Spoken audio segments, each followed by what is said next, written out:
जय श्री कृष्णा। आज गुरुवार के दिन आइए सुनते हैं भगवान विष्णु की यह कहानी। दैत्यराज हिरण्यकश्यप पूरी दुनिया पर राज करना चाहता था।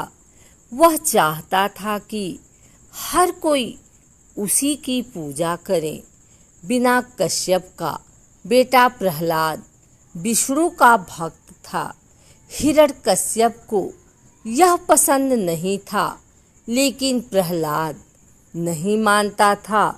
हिरण्यकश्यप ने प्रहलाद को मार डालने का निश्चय किया।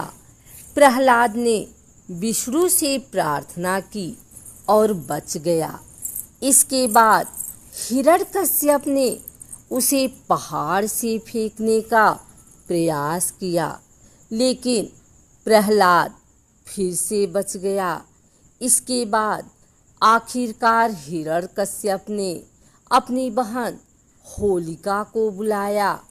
होलिका को वरदान में एक ऐसी चादर मिली थी जिससे वह आग में न जल सके। उसने हिरण्यकश्यप के कहने पर प्रहलाद को अपनी गोद में लिया और जलती आग में बैठ गई।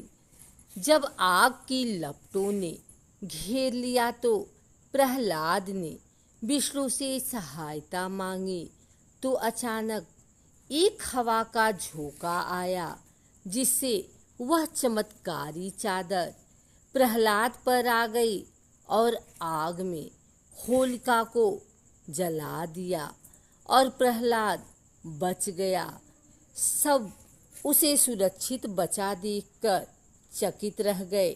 इसी तरह लोग हर साल होलिका दहन करके अपने अंदर की सारी बुराइयों को जला देते हैं। एक और कथा के अनुसार विष्णु ब्रह्मांड के रक्षक माने जाते हैं। ब्रह्मा, विष्णु और शिव मिलकर त्रिदेव कहलाते हैं। भगवान विष्णु को 4 भुजाओं वाला और गुलाब कमल पर आसीन दिखाया जाता है।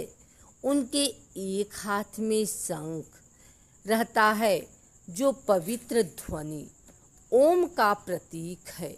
उनके दूसरे हाथ में सुदर्शन चक्र रहता है, जो समय के चक्र तथा नेक जीवन जीने की याद दिलाता है।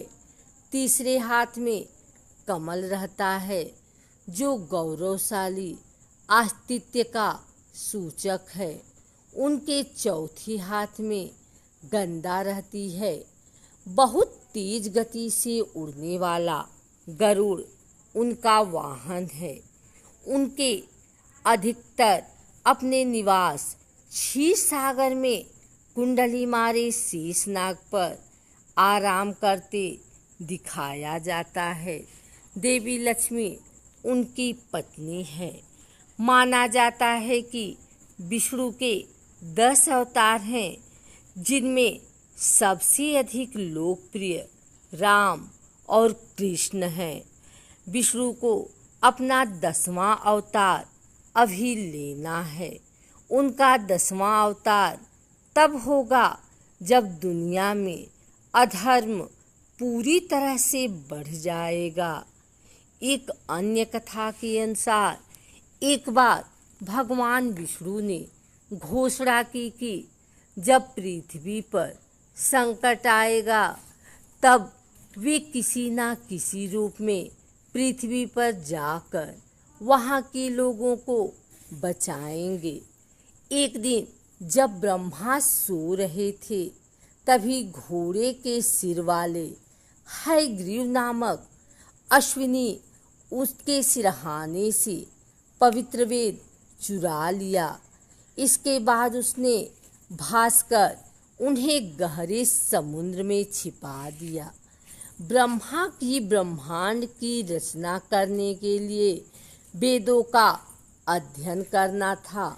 वे बहुत परेशान हो गए और सहायता मांगने विष्णु भगवान के पास पहुँचे। विष्णु भगवान ने मछली का रूप धारण किया और समुद्र में डुबकी लगाकर वेद वापस ले लिए।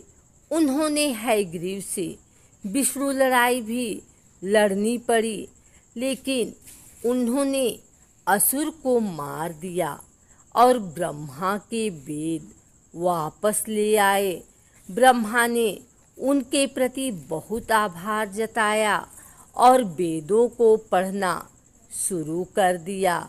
विष्णु भगवान के मछली रोग को ही मत्स्य अवतार कहते हैं। एक और कथा के अनुसार भस्मासुर बहुत शक्तिशाली असुर था। वह बहुत विशाल और मजबूत था लेकिन बहुत मूर्ख भी था। भस्मासुर ने शिव की तपस्या की। उसकी तपस्या से प्रसन्न होकर शिव उसके सामने प्रकट हुए और उससे वरदान मांगने के लिए बोले। वे बोले, भस्मासुर, हे भगवान, ऐसा मुझे वर दीजिए कि मैं जिस व्यक्ति के सर पर हाथ रखूं वह तुरंत भस्म हो जाए।